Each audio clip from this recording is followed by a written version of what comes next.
Bom dia a todos, bem-vindos ao grande round do Hospital de Clínicas 2014, em colaboração com a Universidade Federal do Rio Grande do Sul e Fundação Médica do Rio Grande do Sul.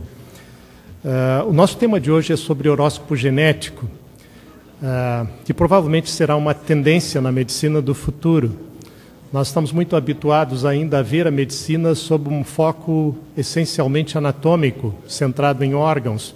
Possivelmente a medicina do futuro não será mais dessa forma. Nós estamos aprendendo a medicina de uma forma, mas vamos praticar a medicina de uma forma diferente no futuro.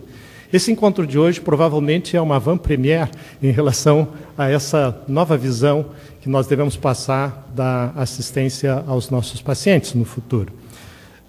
Para participar desse encontro foram convidados o Dr. Roberto Giuliani, que é chefe da genética médica do Hospital de Clínicas, a doutora Patrícia Ashton Prola e a doutora Úrsula da Silveira Mate, todos professores do Departamento de Genética do Hospital de Clínicas e da Universidade Federal do Rio Grande do Sul. Nós vamos procurar fazer um novo modelo de sessão interativa hoje. Vou convidar então o doutor Giuliani a sentar na nossa mesa redonda, a doutora Patrícia, a doutora Úrsula, e vamos procurar fazer a sessão da forma mais interativa possível. Nós vamos iniciar esse encontro com uma apresentação pelo Dr. Roberto Giuliani.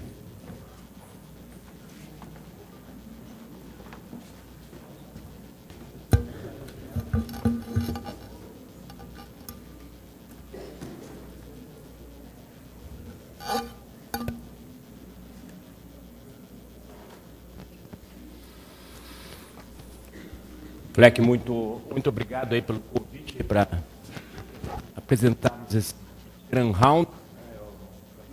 Você está aqui nesse teatro falando de genética, principalmente falando...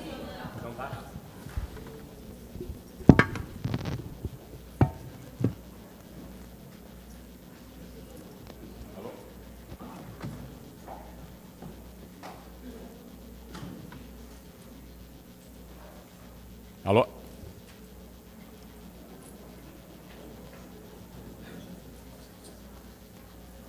Alô?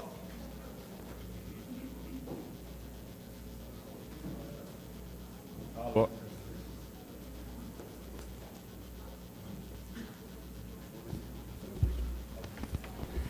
Então, como eu ia dizendo, é uma satisfação estar aqui nesse Grand Round falando sobre genética e principalmente sobre a nova genética, que tem uma interface muito grande com a prática clínica do dia a dia. É o que a gente vai tentar mostrar ao longo dessa apresentação. E como o Fleck falou, a quem eu agradeço o convite para apresentarmos essa sessão, como ele falou, a gente vai tentar fazer uma sessão interativa e nós vamos ter, vocês têm aí os aparelhos para dar as respostas, e nós vamos fazer uma sessão também que com a Patrícia e com a Úrsula nós vamos nos intercambiar aqui de posições e vamos tentar dar uma visão bem abrangente aí do impacto da genética na medicina. O título ficou Horóscopo Genético. Horóscopo, segundo o Aurélio, prognóstico acerca da vida de uma pessoa, segundo pretendem os astrólogos, a partir da situação de certos astros na hora do nascimento dessa pessoa.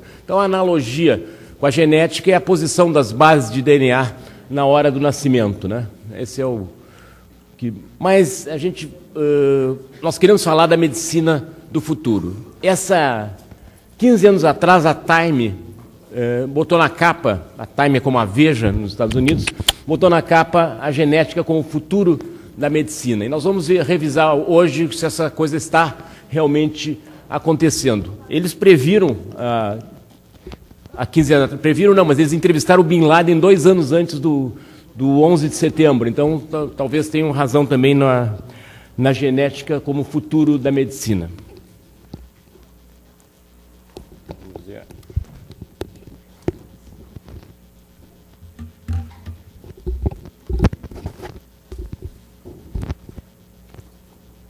Alô?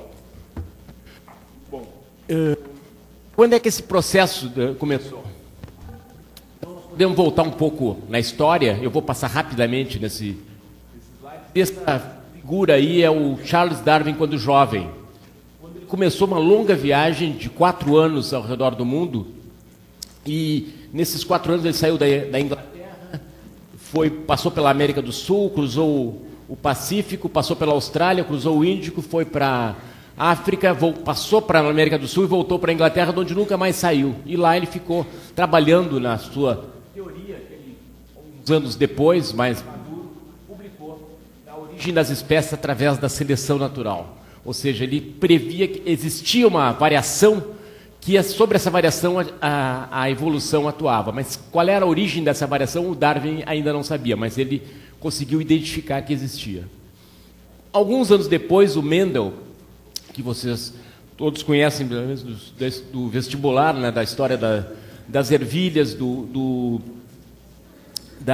estudos que ele fez comparando ervilhas e cruzamentos de lisas com rugosas, amarelas com verdes e diferentes tipos de vagem, ele conseguiu elaborar as leis fundamentais da hereditariedade. Foi em 1866, mas isso, a genética não deslanchou aí, porque o Mendel, ele era um monge agostiniano, botânico e meteorologista austríaco.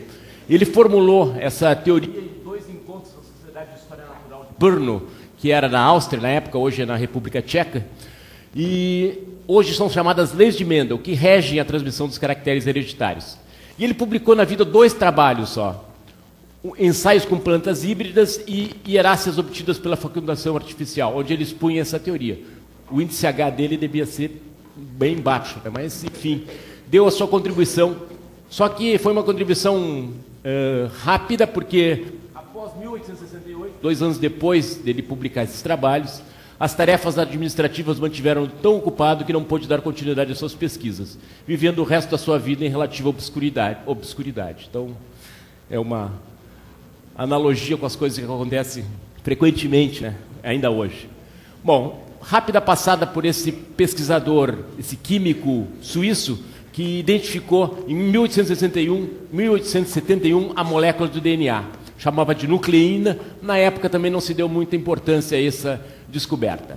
As coisas começaram a mudar com a virada do século XIX para o século XX, e o ano da Exposição Internacional de Paris, que a gente pode chamar, pelo menos nós chamamos, do século da genética. Em 1900 se redescobrem as leis de Mendel. Em 1901 se utiliza pela primeira vez o termo mutação. Em 1902 os termos homozigoto e heterozigoto são utilizados. Em 1903 os cromossomos são identificados como unidades da hereditariedade. Em 1905 é utilizado o termo genética pela primeira vez. Em 1910 os genes são localizados nos cromossomos. E o mapa genético dos cromossomas em 1913. Rapidamente, especialmente pensando isso há 100 anos atrás, uma série de descobertas. Nessa época, a gente os geneticistas de então imaginavam os genes como cromossoma, como um colar de pérolas, sendo que cada pedra desse colar era um gene. E às vezes tinha um gene lá com uma mutação, que tinha uma situação alterada. Nós vamos ver que isso aí evolui bastante ao longo do século. O século da genética continua. E em 41, descoberto que os genes codificam proteínas. Em 44, DNA, consegue-se isolar o DNA e se propor que ele é o material genético. Em 1946, o primeiro prêmio Nobel de Medicina relacionado com a genética. Miller, estudo de raio-x com mutações. Não é surpreendente que isso tenha sido em 46, um ano depois da explosão da bomba atômica, quando estava-se muito preocupado com os efeitos biológicos das radiações. Em 51 se descobre que os nucleotídeos estão presentes em proporções estáveis no DNA. Em 52 está finalmente comprovado que a informação genética está no DNA. Não se tinha uma ideia muito clara até então se estava no DNA ou se estava na proteína, que era uma molécula muito mais complexa que o DNA. Até aqui em 53, então, talvez a grande descoberta, né? Uma das grandes descobertas do século XX, a estrutura do DNA, que consegue, então, explicar como é que a informação genética está armazenada, a dupla hélice do DNA. Daqui estão Watson e Crick, mas para essa descoberta contribuíram também Wilkins e a Rosalind Franklin. O Wilkins recebeu o prêmio Nobel junto com Watson e Crick em 62. A Rosalind Franklin já tinha falecido naquela época e por isso não foi agraciada com o prêmio Nobel. Mas são os 4 grandes personagens dessa descoberta que depois vai pavimentar a história da genética daí para frente.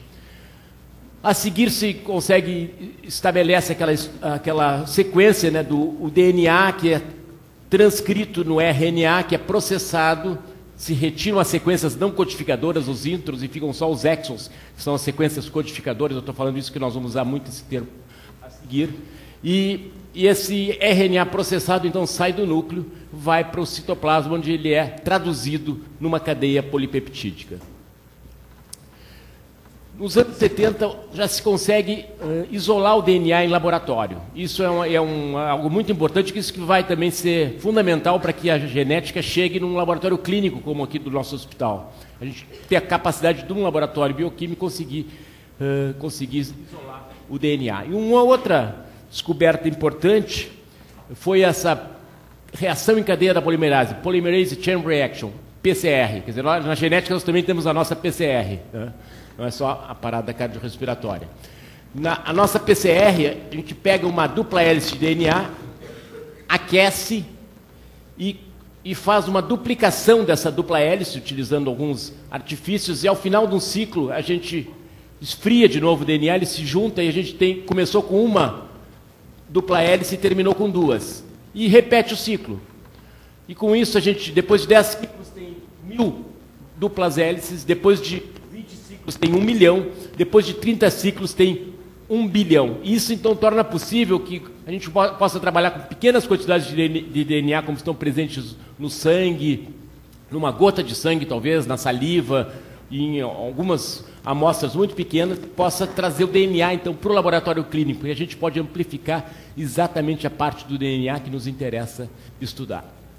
Isso foi muito utilizado, o estudo do DNA, inicialmente para pesquisas de mutações. Aqui vocês veem uma sonda com uma sequência de nucleotídeos que identifica a sua sequência complementar.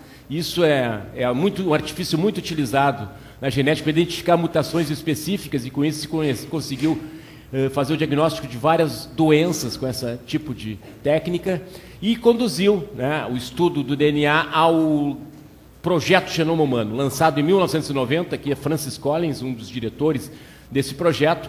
O projeto que pretendia, ao longo de 15 anos, até 2005, mapear todo o genoma humano. E esse projeto foi avançando lentamente no início, porque separaram cromossoma por cromossoma e deram um cromossoma para cada instituição de pesquisa nos Estados Unidos, e a coisa começou a avançar devagar. Mas, a partir de certo momento, eles mudaram a estratégia. Para isso foi fundamental a entrada desse outro diretor, Craig Venter, que pensou numa estratégia diferente. Em vez de sequenciar o cromossoma 1 do início ao fim, cromossoma 2 do início ao fim, vamos picotar o DNA em N partes e vamos sequenciar aleatoriamente, e depois ter um programa de computador que monte as sequências como elas devem ser, encaixando como se fosse um quebra-cabeça. E com essa estratégia, então, o genoma humano foi sequenciado, em vez de 15 anos, foi sequenciado em 13 anos. E em 2001 já saiu o primeiro rascunho do genoma humano, e em 2003, finalmente, ele foi completado. Então, aqui nós temos essa linha do tempo, começando com Darwin, o Mendel, o Mills, o Watson e Crick, Wilkins e Franklin, e depois o início do Projeto Genoma, e se conclui em 2013, então, o Projeto Genoma. E aí, está pavimentado o caminho para essa nova genética que nós vamos falar ao longo dessa sessão. O que o Projeto Genoma mostrou? Que nós temos 23 mil genes, bem menos do que a gente imaginava no início. E esses genes têm 3 bilhões de letras. Esse número é importante, 3 bilhões de letras. O que seria 200 listas telefônicas de 1000 páginas cada uma. Hoje não tem mais lista telefônica, mas alguns ainda se lembram, né? 200 listas de 1000 páginas cada uma. E o importante é que a cada 1000 dessas letras tem uma diferença entre duas pessoas normais. Se a gente pensar que tem 3 bilhões de diferenças, então nós temos se a gente pensar que tem 3 bilhões de letras, nós temos uma diferença a cada 1000 letras, nós temos 3 milhões de diferenças entre duas pessoas normais. Isso é muita coisa, né? 3 milhões de diferenças. Isso nos torna diferentes. Pessoas normais, mas diferentes, com uma enorme variabilidade entre nós. Quando a gente olha para esse auditório aqui, vê uma variabilidade e pensa que cada um do seu lado tem uma pessoa com 3 milhões de diferenças. Mas isso dá 0,1%. 0,1% parece pouco, né? 0,1%. Mas pensar que 1% é o que nos separa dos primatas superiores. Não precisa muito mais diferenças para a gente ter outra espécie, né? Então, é uma diferença significativa esse 0,1%. E isso tem muita influência, então, na nossa doença, nossa propensão à doença, na nossa resposta a medicamentos. Com o Projeto Genoma foram desenvolvidas novas técnicas para sequenciamento de genes. Evoluiu muito a tecnologia ao longo do Projeto Genoma, porque havia uma necessidade, havia financiamento e haviam objetivos e, por exemplo, foram desenvolvidos sequenciadores para sequenciar genes inteiros. Quando eu falo genes, sequenciar principalmente os exons, que são as sequências codificantes. Os introns são sequências não codificantes que ficam entre os exons. A gente sempre dirige o sequenciamento, em geral, para o sequenciamento dos exons. Esse é um termo que eu estou reiterando, porque nós vamos utilizar no futuro. E nesse sequenciamento a gente encontra variações de uma base para outra, são chamados SNPs, ou Single Nucleotide Polymorphism, polimorfismos de base única. Vocês podem ver que aqui tem GGC, aqui tem GAC, trocou uma base. Muitas vezes essa troca não resulta em nenhum problema, é uma troca que é uma variação considerada normal, mas o conjunto de variações pode resultar em alguma diferença. Principalmente porque nós temos 23 mil genes, cada gene tem, nós temos 2 cópias de cada gene, aliás, cada gene tem 2 alelos, né, um em cada cromossomo. Se os 2 são normais, tudo bem, se tem um que está alterado, a maioria das vezes isso não resulta em nenhum problema. Isso, então, mas ele está lá e tem alguma interação com o resto do genoma, com o resto das variações e pode trazer, então, uma repercussão em termos de propensão a doenças, aptidões e outras coisas que nós vamos ver logo mais adiante. A seguir foi desenvolvida uma tecnologia, porque se viu que analisar um gene de cada vez, 23 mil genes, é muito pouco informativo para diversas situações. Então, se desenvolveu uma tecnologia que dá informações sobre vários genes ao mesmo tempo, chamados microarranjos de DNA, ou microarray, em que se consegue comparar o DNA de um indivíduo normal com um indivíduo que está sendo testado e se vê se essas DNAs se hibridizam ou não, e se com isso se consegue analisar vários genes ao mesmo tempo num chip como esse. Isso, então, permitiu assim, uma explosão de informações sobre as variações genéticas. Aqui são os nossos cromossomos, indicando assim, diversas variações ao longo dos cromossomos que podem trazer uma propensão a doenças, podem causar doenças, e a associação dessas variações traz uma informação muito importante, que nós recém estamos começando a entender. Essas técnicas de microarranjos de DNA são utilizadas amplamente hoje, inclusive até substituindo já o cariótipo, aquele cariótipo que a gente fazia de uma maneira visual, morfologicamente. Hoje a gente pode fazer com esses microarranjos de DNA, inclusive aqui no Hospital de Clínicas, e lançou as bases para uma nova tecnologia, que é o que está nos trazendo aqui agora, esse sequenciamento de nova geração. E esse sequenciamento de nova geração está trazendo a possibilidade da gente sequenciar mais rapidamente a um custo menor. Eu vou mostrar o que está sendo feito. Aqui é o nosso genoma, e aqui são as sequências que estão sendo feitas do DNA e estão nos permitindo mapear o genoma. A gente, com o sequenciamento de nova geração, consegue sequenciar rapidamente um número enorme de cópias de DNA e logo ter uma informação muito abrangente sobre o nosso genoma. Primeiro, a gente mistura o nosso DNA e produz aquelas sequências, pedaços de DNA. Coloca numa máquina, um sequenciador de nova geração, que vai sequenciar rapidamente essas quantidades de DNA, e depois o computador vai montar, e nós vamos ter então o genoma montado ao fim desse processo. É uma maneira de fazer o sequenciamento muito mais rápido e com isso também baixando o custo. Olha só, em 2001 se estimava que o custo do sequenciar um genoma estava em US$100 mil. E com o passar do tempo, esse custo foi caindo até chegar a níveis bem menores. Hoje eu vou mostrar algumas projeções a seguir. Mas antes, eu queria só fazer estabelecer uma diferença entre genoma e exoma. Nós vamos falar nas duas coisas. Genoma é o conjunto do nosso DNA, incluindo as partes codificantes, os exons, e as partes não codificantes, os introns. Mas se a gente for pegar só a parte codificante, que é, na grande maioria das vezes, o que nos interessa, isso é apenas uma parte do genoma. É o chamado exoma. E isso corresponde mais ou menos a 1% do genoma. Então, sequenciando 1% do genoma, que são os exons, a gente já tem uma informação muito relevante. É como se fosse olhar só 2 daqueles 200 catálogos telefônicos. Então, nós chegamos a uma situação em que hoje já existem possibilidades de fazer o exoma a $999. Tinha aquela promessa de fazer o genoma por menos de $1.000. Pelo menos o exoma já tem sites anunciando a $999. Então já se torna um exame, né, ter o sequenciamento de todas as nossas sequências codificantes por $999, vai se tornando acessível. Agora vamos ver se ele é realmente informativo. Isso que nós vamos tentar verificar ao longo dessa sessão. Mas antes disso, nós vamos fazer umas perguntas para vocês. E a gente, pelo menos os que têm o aparelhinho aí, a gente pede para responder. A primeira pergunta: qual das características abaixo melhor define um indivíduo? A sua sequência de DNA, as suas impressões digitais, 3, a sua personalidade, 4, o seu comportamento. Então, são 4 opções, vocês digam o que melhor define, não é a que define, é a que melhor define.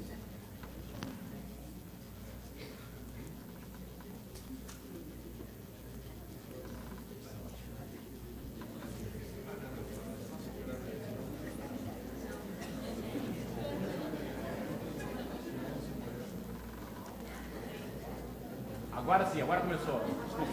Agora começou. Botem de novo, botem de novo.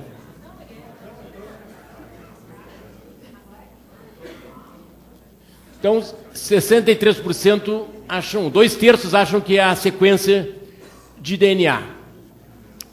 E é vamos guardar esse número que a gente vai voltar aí. A segunda pergunta: qual das características abaixo tem maior influência sobre a saúde do indivíduo? Nós estamos perguntando a maior influência. A sua sequência de DNA, as suas impressões digitais, a sua personalidade ou o seu comportamento? O que tem a maior influência? Agora.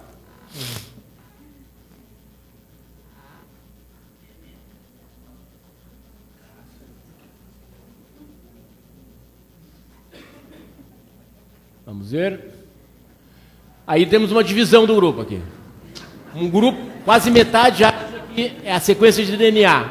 Um pouco mais da metade acha que é o seu comportamento. Interessante isso. Vamos voltar mais adiante sobre esse aspecto. Terceira pergunta: quais dos testes abaixo já é uma realidade na prática clínica? É importante dizer que quando são perguntas sequenciais, a pergunta ela inclui a alternativa anterior. Então, primeira, detecção de uma mutação específica já é uma realidade? Pergunta. E sequenciamento de um gene inteiro? É a detecção da mutação mais o sequenciamento. Já é uma realidade? Detecção da mutação, sequenciamento e sequenciamento de vários genes simultaneamente. 4. Junto com o sequenciamento de todos os genes simultaneamente, que é o exoma. E 5º é o sequenciamento de todo o DNA humano, que é o genoma. Então, qual delas já é uma realidade na prática clínica?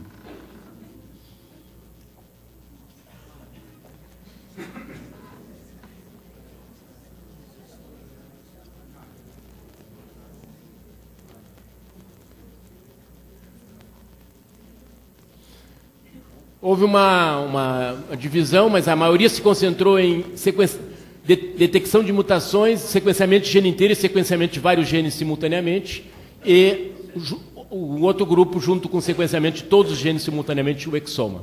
Também a gente vai voltar a isso mais adiante. A pergunta 4 é: você já utilizou um teste genético para definir prática clínica? Resposta 1, sim, já solicitei e utilizei resultados de testes genéticos. 2, sim, mas os testes não foram solicitados por mim. 3, nunca tive oportunidade. E 4, não acredito em testes genéticos e suas repercussões. É anônima a resposta.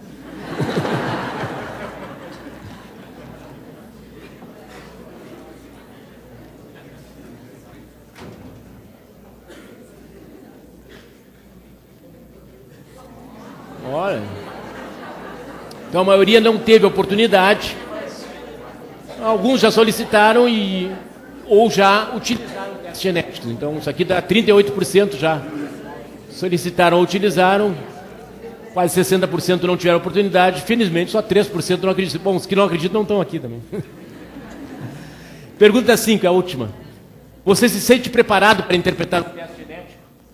Resposta 1, sim, sem dúvida. 2, sinto-me preparado para testes em áreas específicas. 3, não, para isso existem os geneticistas. 4, não acredito em testes genéticos e suas repercussões.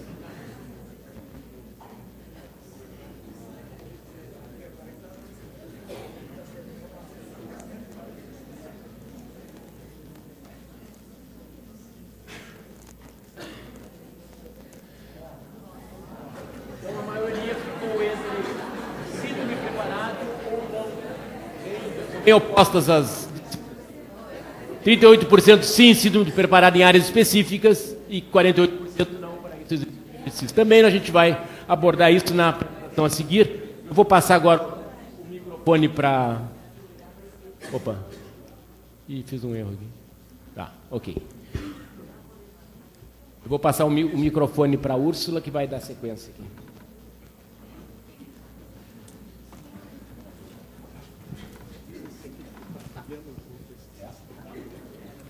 Bom,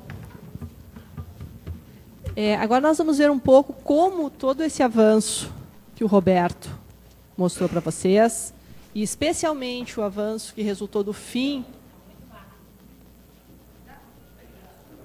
e especialmente como esse avanço que resultou do fim do projeto Genoma Humano se traduziu, né, na vida das pessoas e na prática clínica. Em primeiro lugar, eu vou falar um pouco sobre algo que surgiu. O projeto Genoma Humano terminou em 2003, algo que surgiu em torno de 2005, e que teve talvez um boom em 2008, que foram os testes genéticos direto para o consumidor.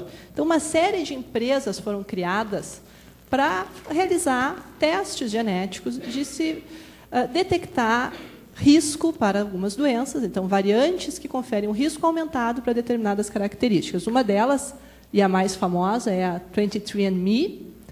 Todas elas funcionavam, e algumas ainda funcionam, da mesma maneira. Um kit de coleta de saliva, que a gente faz em casa, manda pelo correio, paga um valor razoável, de $400 a $500, e consegue saber a sua predisposição genética para mais de 100 doenças ou características. Assim como teve o 23andMe, houve a Decode, né, uma outra empresa, essa é uma empresa islandesa, sempre com essa ideia, né, de empoderamento. O fato de que eu conhecer os meus genes vai fazer com que eu tenha atitudes de prevenção. Então, essa moça feliz aqui, dizendo, né, empoderada por uma melhor compreensão, eu agora me tornei ainda mais proativa sobre a prevenção. Bastante apelativo sempre essas empresas, né? Aqui a Navigenics, uma outra empresa nos Estados Unidos. Esses aqui já tinham um preço um pouquinho mais caro para fazer uma abordagem mais completa, e, inclusive, né, ofereciam 1 hora de consulta com um aconselhador genético para a pessoa poder entender todo o resultado da sua previsão para as suas mais de 100 características. Muito prático. E aí outras empresas ainda mais, né, elas vão indo crescendo. Essa aqui é a Ciona, que criou esse MySelf, é muito bonitinho o nome, né, a ciência de você, falando sobre, então, como as variações genéticas podem influenciar a nossa nutrição e como a gente pode usar esse conhecimento para melhorar a nossa alimentação e prevenir doenças, e também sobre questões de exercício físico. Bom, Evidentemente, muitas dessas empresas, né, ofereciam esses testes genéticos sem um aconselhamento genético adequado, e isso levou a um debate muito grande na literatura e que culminou com uma ação do FDA, que é o órgão regulatório americano, e todas as empresas que eu mostrei para vocês, tanto a Decode, quanto o Myself, quanto a Navigenics, fecharam. Elas não existem mais, elas não oferecem mais esse produto, né, de testes genéticos, porque o FDA fez uma regulação dizendo que isso não podia ser feito, teste genético direto ao consumidor. Tá? A última delas, a capitular, digamos assim, foi o 23andMe, tá? Que hoje, então, oferece apenas um teste para a gente saber sobre a nossa ancestralidade. Continua o mesmo sistema, continua coletando o kit de saliva em casa, manda para lá, agora por $100, e a gente também pode dar, né, então, de presente, por exemplo, no Dia dos Pais, a linhagem do Y, né, para o pai da gente. E no Dia das Mães, é que esse aqui é do Dia dos Pais, mas no Dia das Mães eles também faziam uma análise do DNA mitocondrial, que é a herança materna, então, né, então, mostrando, né, que esses testes sofreram uma regulação importante dos Estados Unidos, mas que em outros países não. Então, esse aqui é um site português, né, que também vende esse tipo de teste, mostrando, né, um coração desportista também pode falhar. Então, eles oferecem, por exemplo, painéis de exames genéticos em cardiologia para a pessoa poder saber o seu risco. E aqui no Brasil nós também temos empresas que fazem esse tipo de oferta, né, mostrando então aqui uma família feliz, alegre, saudável, preocupada então, né, com os seus diagnósticos precisos, tratamentos mais eficazes, mas no Brasil, até por características da população, não são tanto os indivíduos que fazem essa empresa. Um dos testes que eles mais vendem é esse de performance esportiva, que é pago muitas vezes por clubes de futebol, né, que querem testar os seus atletas e querem saber que tipo de performance esportiva vão ter os atletas.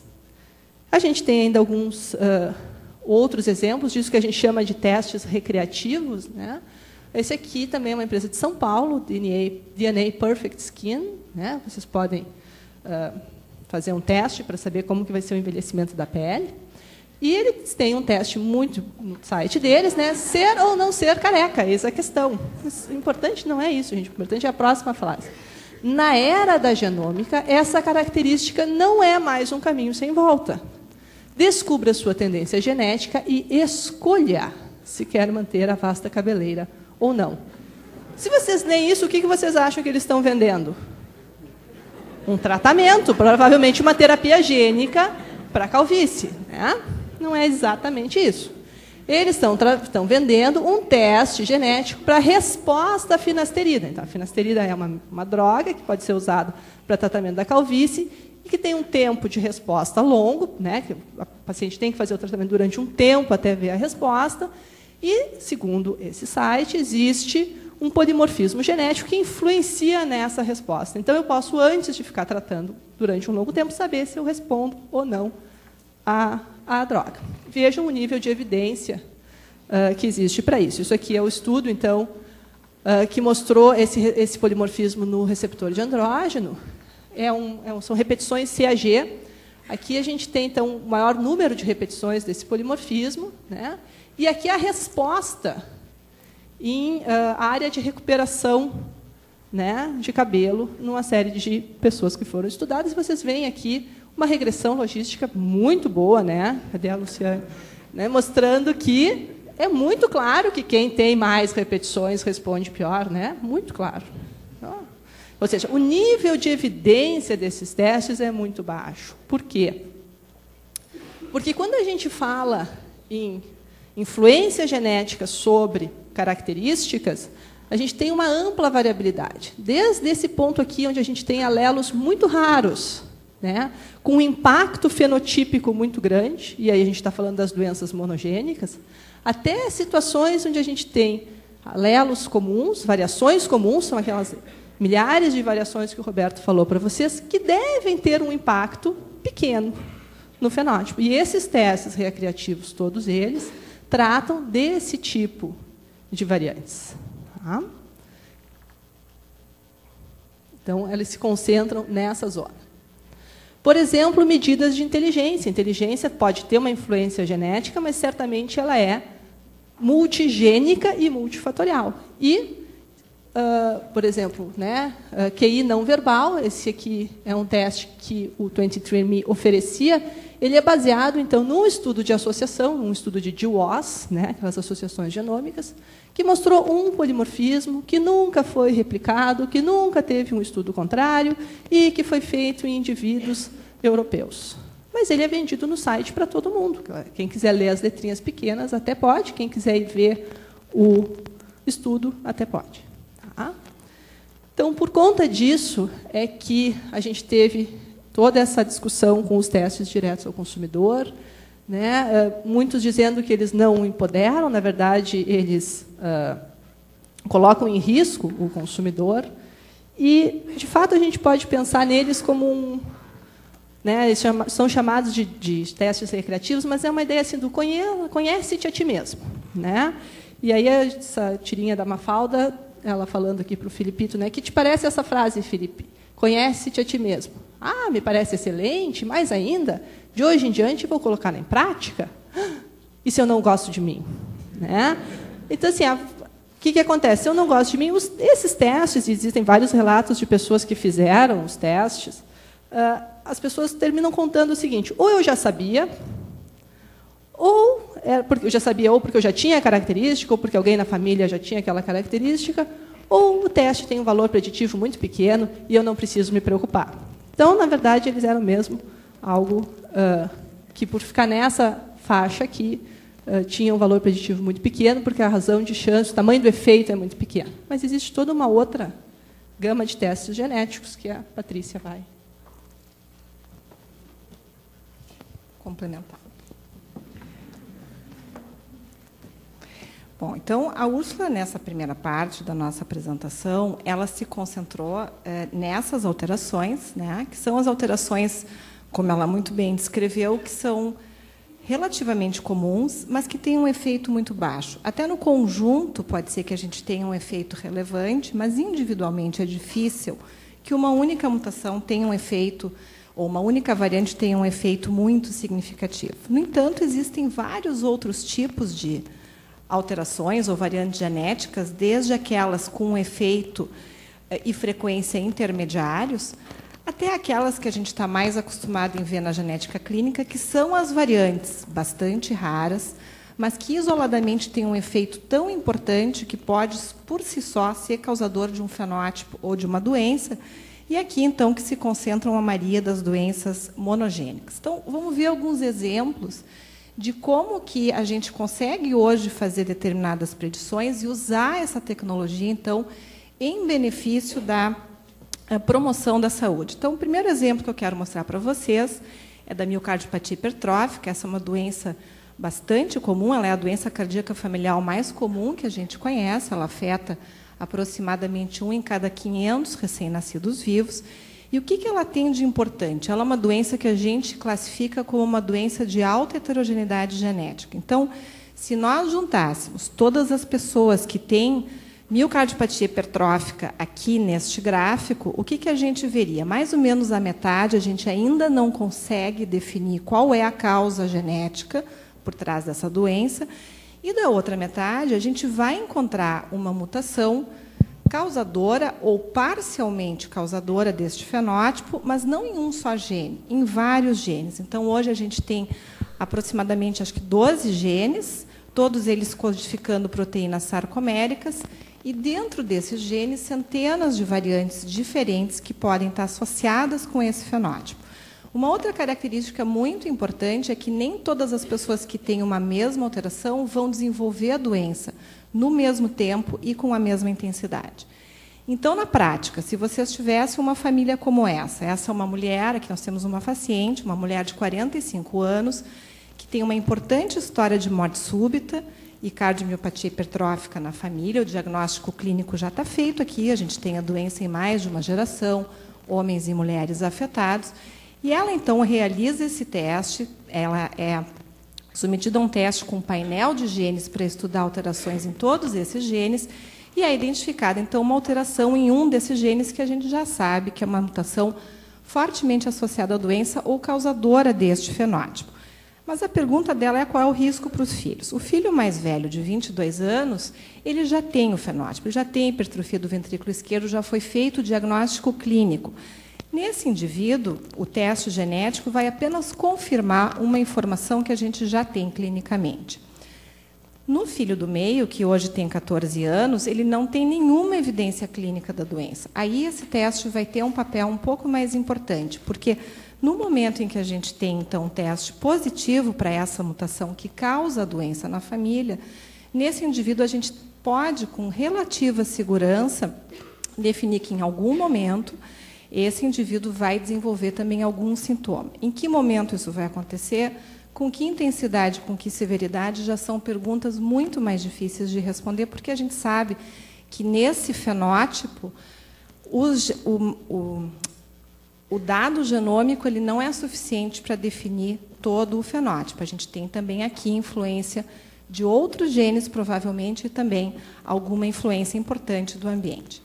O teste, nesse cenário, vai nos ajudar mais nestas situações como dessa menina, que hoje tem 10 anos. Essa menina não tem nenhum sintoma da doença e ela é submetida ao teste genético e ela não tem a mutação que causa o risco na família. Então, nesse cenário, um resultado negativo que nos permite excluir o risco associado a uma mutação genética para um determinado fenótipo em uma família é a informação que nessa família nos trará a maior utilidade clínica de todas.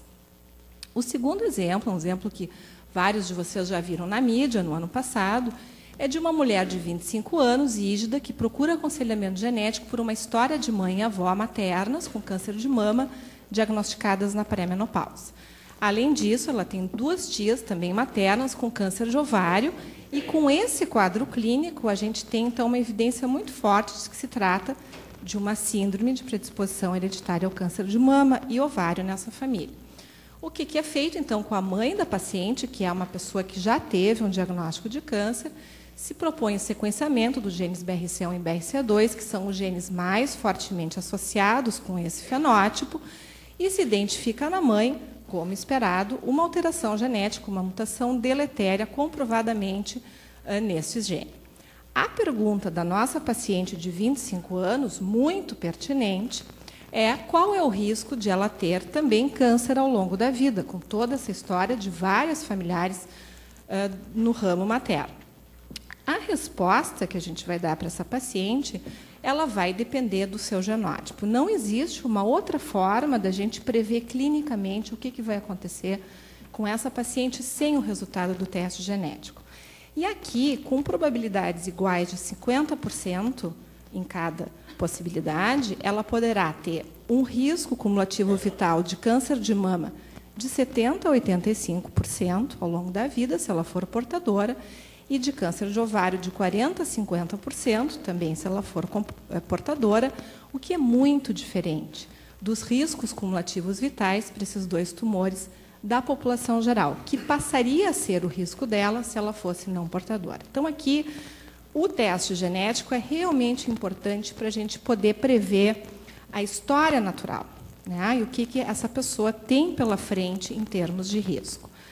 Mas isso não seria importante se a gente não tivesse uma conduta claramente definida do que pode ser feito para reduzir esse risco. Então, o resultado do genótipo em situações como essa, ele se torna relevante, né, no momento em que a gente tem já hoje evidências suficientes para propor um acompanhamento em termos de rastreamento ou até intervenções que são completamente diferentes em pessoas que são portadoras de mutações como essas do que o que se propõe em termos de rastreamento para risco de câncer de mama, por exemplo, na população geral. Então, esse é um exemplo de como o resultado de um teste genético em uma pessoa completamente assintomática pode ter uma importante implicação sobre o manejo desse indivíduo. O meu terceiro exemplo é um exemplo, então, de medicina personalizada. Esse é um outro cenário em que o estudo de mutações ou de variantes genéticas em um determinado tecido, nesse exemplo, em um determinado tumor, aqui o câncer de pulmão não pequenas células, pode ser importante para definir também conduta em termos de tratamento. Então, esse é um estudo bastante clássico de um consórcio de várias instituições, então, que testaram centenas de casos desse tipo de câncer e estudaram simultaneamente vários genes associados a esse tipo de câncer no tumor. E eles viram, então, que uma parcela importante, não tinha nenhuma mutação aparentemente relevante, mas que 22% tinham mutações em Carras, 17% num gene chamado IGFR e 7% uma translocação envolvendo 2 genes.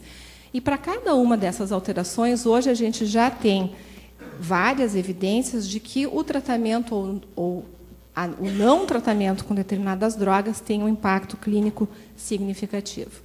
Então, nesse nosso exemplo de mutações em EGFR, esse foi um dos estudos clássicos, esse foi um estudo realizado com populações asiáticas. Em verde, vocês têm os indivíduos que foram tratados com uma nova droga, uma droga de alvo molecular especificamente direcionada para pessoas que têm aquela mutação. Em lilás, vocês têm os indivíduos que foram tratados com quimioterapia convencional, 2 drogas.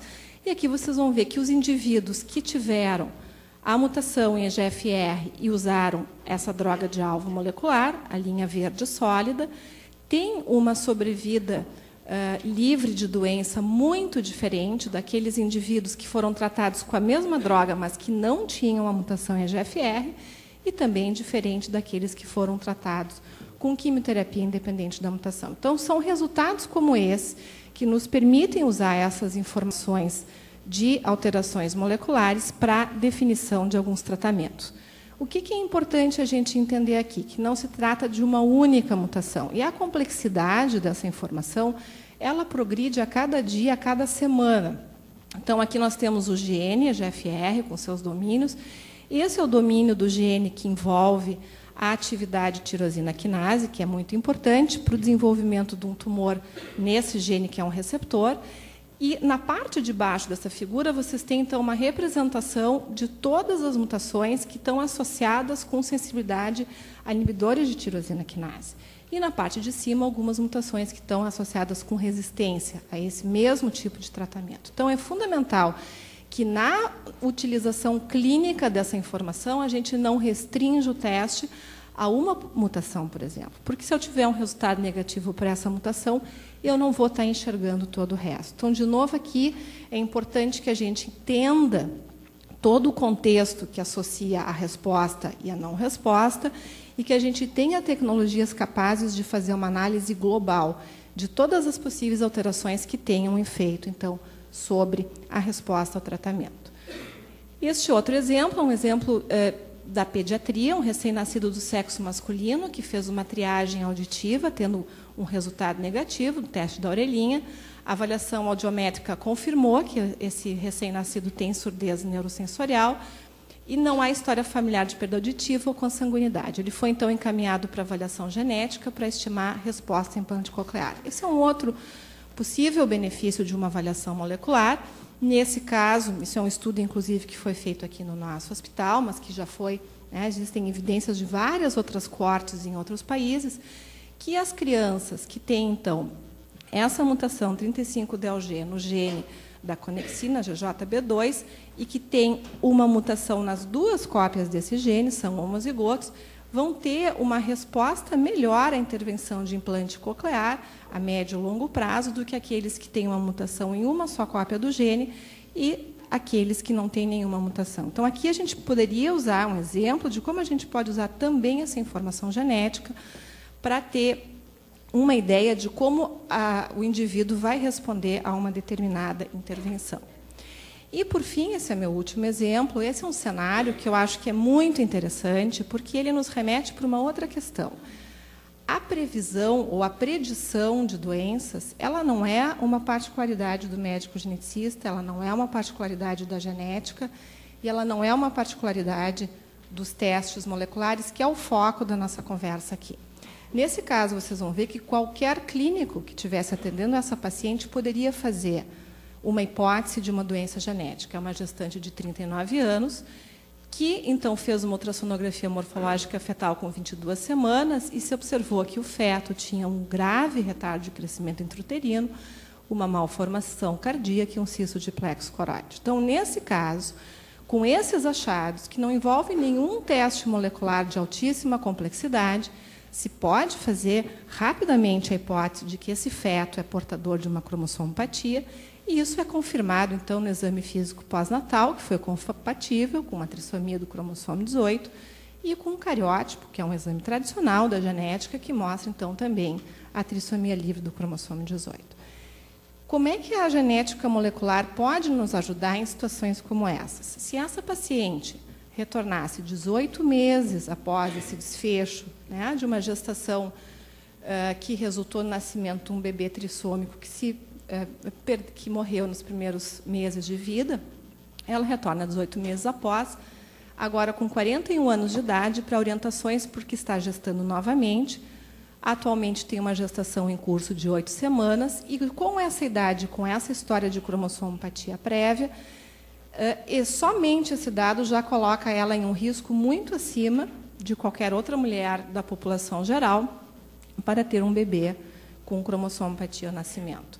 Então, uma das estratégias que a gente pode usar, isso já está disponível atualmente, é a análise do DNA fetal no sangue materno. Se faz uma punção venosa periférica da mãe, e a partir do isolamento, então, do plasma materno, se identifica o DNA fetal. Essa diferença se faz por diferenças de uma única base em regiões polimórficas, se faz uma comparação, então, da sequência de DNA do feto e da mãe, e a partir dessa comparação, né, dessa variabilidade, se pode também quantificar o quanto que se tem, né, de DNA fetal em regiões específicas que envolvem os cromossomos mais frequentemente afetados em aneuploidias associadas à idade materna. Então, se pode definir se existe uma aneuploidia do cromossomo 13, 18, 21, X ou Y.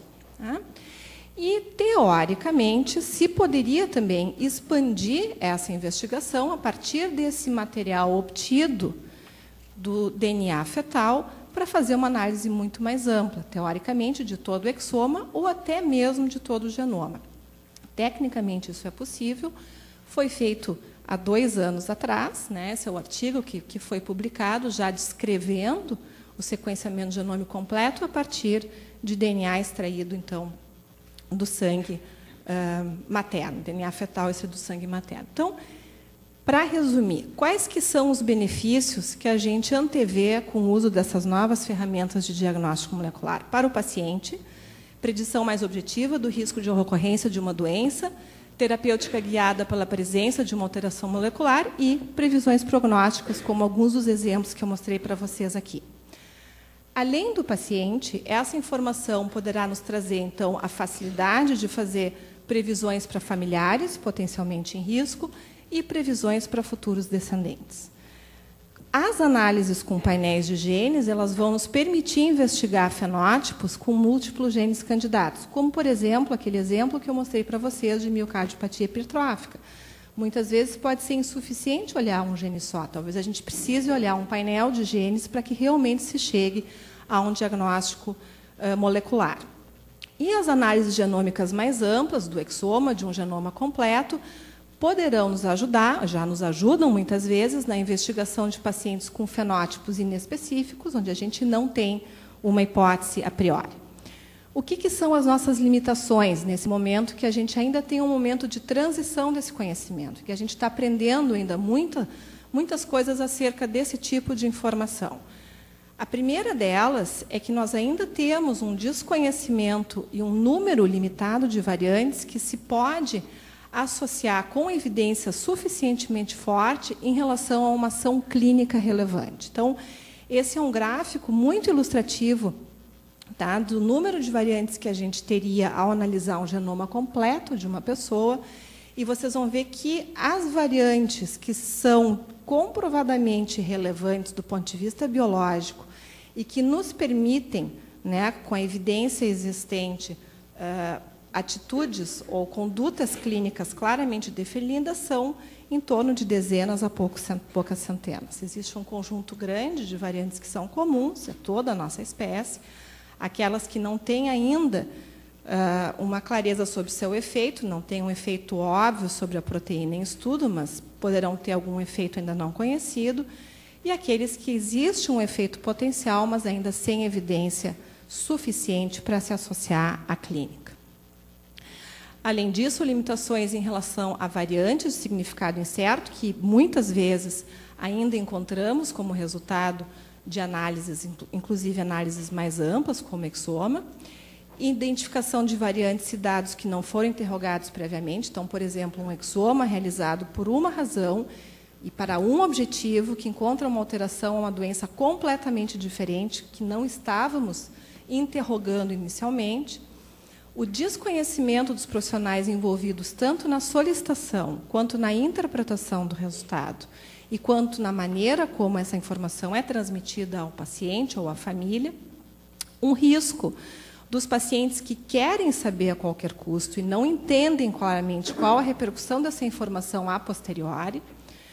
O risco do desrespeito ao direito de não saber, ou seja, certas pessoas, inclusive dentro de uma família, poderão não querer saber uma informação que outras pessoas querem claramente receber. E o impacto do significado do teste para o indivíduo e para outros familiares. Pode não ser o mesmo impacto para um indivíduo que solicita esse teste e para os demais familiares que estão em risco. Então, eu vou voltar para essa questão do genoma e das implicações do genoma, e a Úrsula vai concluir, então, com mais algumas perspectivas. Todos esses riscos que a Patrícia acabou de falar, vocês imaginem como eles se amplificam numa situação desse tipo, né, em que eu tenho, então, um genoma completo de um feto, ou seja, de uma criança que ainda nem nasceu. Tá? Isso nos traz vários desafios éticos e a gente pode, né, de uma certa maneira cômica, ilustrar, né, essa situação aqui nesse cartoon. Então, nós fizemos um teste de DNA do bebê com o sangue do teste do pezinho. Já marcamos as consultas necessárias com especialistas, advogado de defesa, as sessões no tribunal e também já reservamos uma cela na penitenciária. Ou seja, uma criança recém-nascida, gente, imaginando que o nosso DNA tem todas as respostas e ele pode funcionar como um horóscopo, por que não a gente, então, fazer esse tipo de interpretação? Tá? É engraçado, é divertido, a gente pensa que é brincadeira, e aí a gente se coloca, né, se confronta na internet com essa empresa, que se chama MapMyGene, que é claramente voltada para o mercado asiático. Tá? Aqui a gente tapou, mas eles têm toda a informação deles em chinês, e ele é um teste de talentos inatos. Tá? E, através da análise de DNA do seu filho, você pode descobrir quais são os talentos do seu filho e direcioná-lo para algo melhor. Então, vejam, isso aqui é um exemplo de um laudo deles, quanto a estrelinha escura significa que aquele indivíduo está acima da média para aquela característica, ou seja, com maior propensão para aquela característica, e quanto mais estrelinhas, maior ainda é a propensão. Vejam o tipo de coisas que são testadas. Tá? A propensão para o romance adolescente. Tá? Vamos ver o que mais aqui. Né, assim, resistência, características esportivas, características artísticas, né, habilidade musical, de desenho, de dança, habilidade para interessante, ela tem uma habilidade para literatura maior do que a média, com 2, mas linguística não, ou seja, ela deve ser história em quadrinhos ou alguma coisa assim. Tá? E aí, no fim, pior, eles dão para vocês, ou dão para o pai, né, que solicita esse exame, um perfil de carreira profissional que esse indivíduo, então, tá? Seria ótimo, né? E aí vocês podem ler, assim, desde uma pessoa, né, uma mulher de negócios, terapeuta físico ou gerente de hotel, tudo muito parecido. Tá? Por que isso, né, gente? Porque, assim, acho que o importante dessa apresentação, a Patrícia mostrou exemplos onde todo esse conhecimento sobre o DNA é extremamente válido, mas a gente caminha sempre sobre uma linha muito tênue, que é não cair para um lado do determinismo genético e de que essas coisas funcionam dessa maneira que eu mostrei nesse site. Tá? E isso a gente não tem, talvez, nenhum outro elemento científico, se a gente pensar, ou elemento biológico, vamos pensar o DNA dessa maneira, que seja um ícone cultural tão importante. Pensem quanta propaganda, quanta marca. Quantas vezes vocês ouvem a palavra DNA, está no nosso DNA, o DNA como marca de roupa, né? Tudo onde puder botar um DNA ou botar uma figura da dupla hélice. O Goldin, me lembro, tem um livro sobre geriatria, né, e envelhecimento, e é uma ampulheta em forma de dupla hélice, né? Porque o DNA tem esse apelo e a gente tem que estar muito atento para isso. Tanto ele tem apelo que, olha lá, o 23andMe, diversificando as suas atividades agora, depois, né, do FDA, eles agora criaram o DNA Melody, que é a partir da sua sequência de DNA, que é única, a gente pode fazer uma sinfonia da pessoa, que também é única, né? Vou fazer um comentário. O que mais é único em nós? As impressões digitais. Se eu criar um site, sei lá, a impressão digital, né, a sinfonia do dermatoglifo, vou morrer de fome. Ninguém vai fazer. Ainda vão achar que é uma bobagem. Né? Mas um site de DNA, a pessoa que inventou isso aqui foi falar em congresso, enfim, então está bombando a história. Tá? Porque o DNA tem esse apelo, e isso é muito importante da gente cuidar. Agora eu passo de novo para o Roberto para fazer... Eu vou tentar. Para a gente fechar aqui as mesmas perguntas que vocês responderam há pouco tempo atrás, depois das apresentações da Patrícia. Qual das características abaixo melhor define o indivíduo? Sua sequência de DNA, 2, suas impressões digitais, 3, sua personalidade, 4, seu comportamento. Está rolando?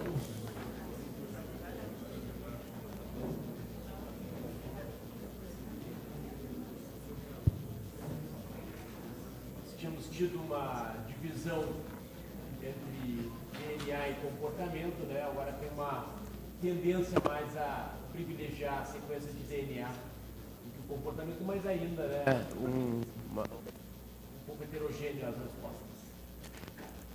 Pergunta 2. Qual das características abaixo tem a maior influência na saúde do indivíduo? Sequência de DNA, suas impressões digitais, 3, sua personalidade, 4, seu comportamento. Vamos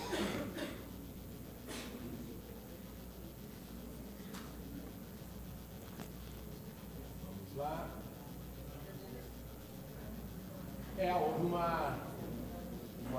Houve um maior crescimento da questão do ambiente, do comportamento em relação ao DNA que estava mais dividido na resposta anterior. Se eu não me... Na pergunta 3, quais dos testes abaixo já é uma realidade na prática clínica? 1, detecção de uma mutação específica. 2, detecção da mutação mais o sequenciamento de um gene inteiro. 3, mais o sequenciamento de vários genes. 4, mais o sequenciamento de todos os genes, o exoma, mais o sequenciamento de todo o DNA humano, que é o genoma.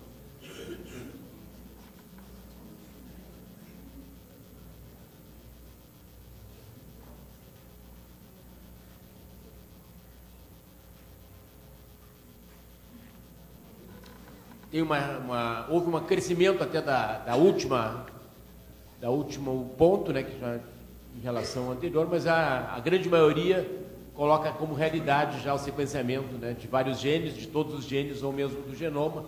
Acho que muito a partir do que foi colocado aqui, de todos esses exemplos, né, do que já está acontecendo então na ciência e na medicina. Você já utilizou um teste genético para definir prática clínica? Se não se espera muita diferença, né, em função ao longo dessa hora aqui, não houve muita modificação.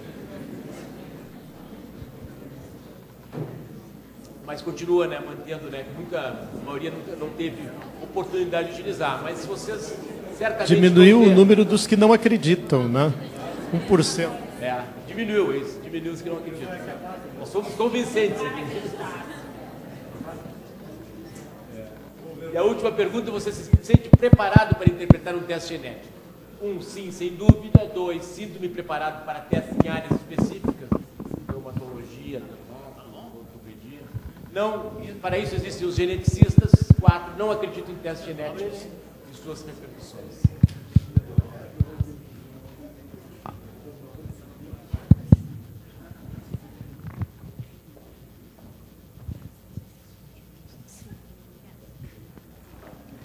Então nós temos ali, manteve a mesma tendência. Síndrome preparado, acho que cresceu um pouco, né? O síndrome preparado, e o não para isso, os geneticistas caiu um pouco.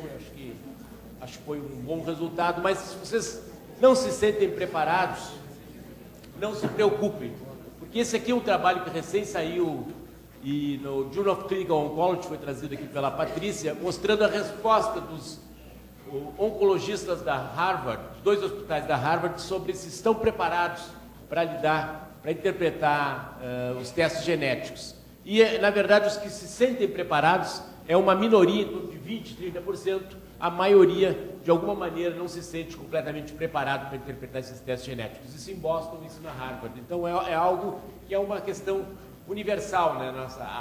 Essa necessidade dessa nova genética, né?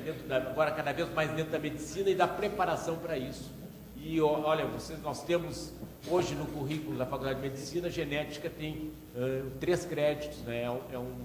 Realmente assim, algo muito insuficiente, né, para dar uma formação para uma especialidade que vai estar ingressando, na verdade, como uma subespecialidade dentro da prática médica. O que está acontecendo, na verdade, né, isso é só para dar o fecho,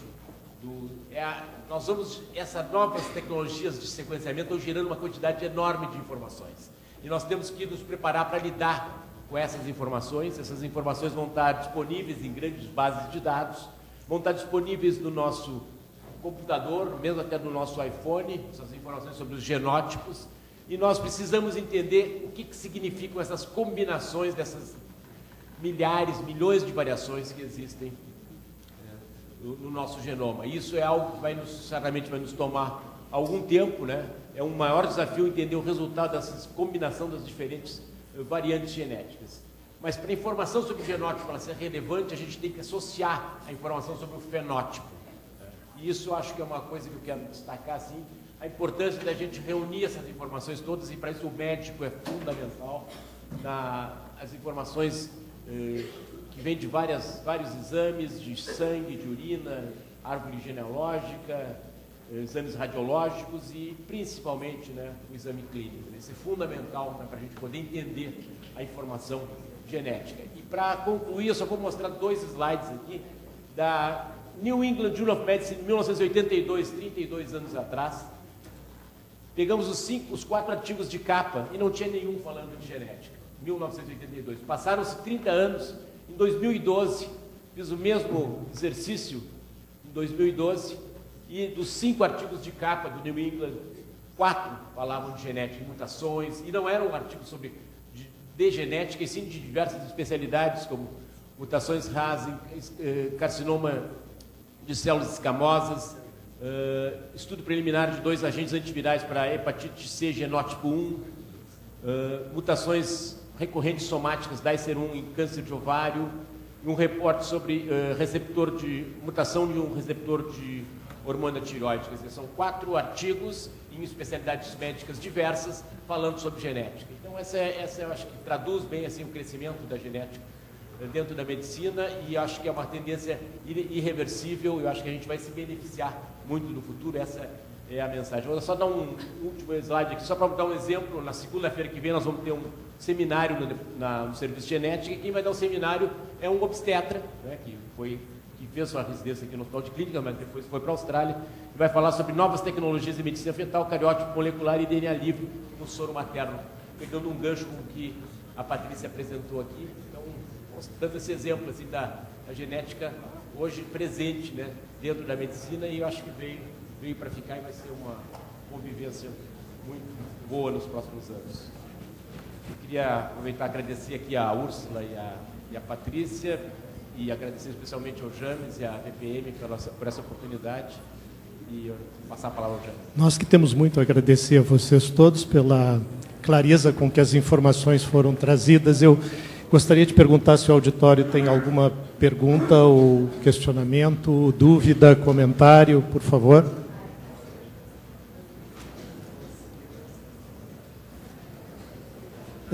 Seria interessante comentar alguma coisa sobre banco genômico? Acho que sim. Alguém quer comentar? porque o que se observa é que está havendo uma tendência a desenvolver um imbricamento total entre os conhecimentos da genética e a prática clínica. Só que isso está sendo feito de uma maneira tangencial. Nós vimos exemplos aqui como avaliação de KRAS, a mutação EGFR, BRCA1, BRCA2, mas o fato é que existem muitas mutações acontecendo nas diferentes doenças, elas são normalmente multissistêmicas.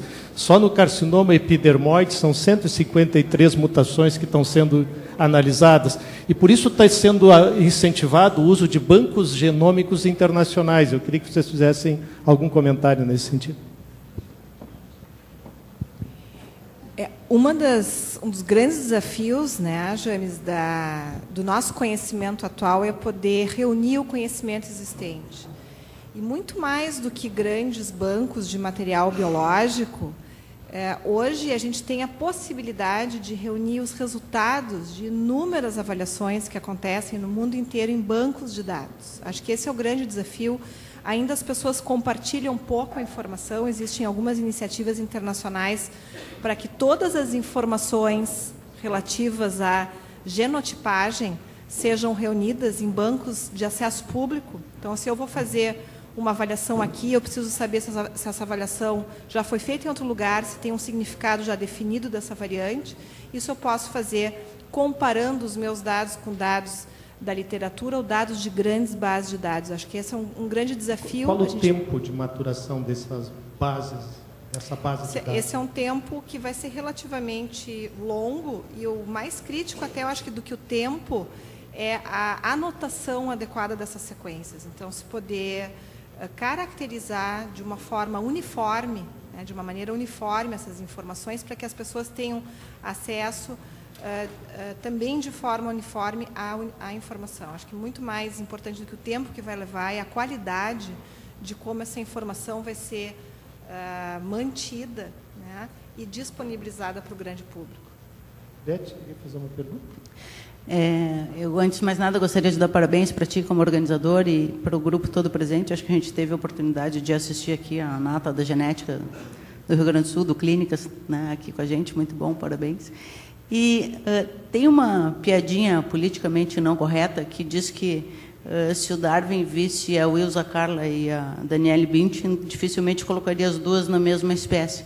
E eu acho que à medida que a gente olha os resultados, né, os avanços dos dados que se obtém com a análise de DNA, a gente caminha para, talvez, uma subdivisão das populações e das caracterizações de espécies. E, um paralelo com esse banco da informação do banco o banco de dados de DNA mundial ou de países, de algumas regiões, fazendo um paralelo com a política que se adotou para a manipulação de embriões a partir dos trabalhos com célula-tronco, né, que tem essas questões éticas complicadas. Muito me preocupa, e eu gostaria de saber de vocês qual vocês acham que é o caminho de controle do que se vai fazer com essa informação. Assim, eu acho que eu me comporto um pouco de uma maneira um tanto neurótica em termos de segurança, do que a indústria pode fazer com essas informações e de que maneira as populações podem ser manipuladas. Então, eu gostaria de saber de vocês que estão no meio, quais são assim as perspectivas de controle ou de ações políticas para essas, de controle dessas informações. Existe todo um grupo, né, internacional que tem pensado sobre isso, especialmente porque, né, Beth, durante muito tempo a gente teve problemas até com o envio de material biológico para o exterior, né?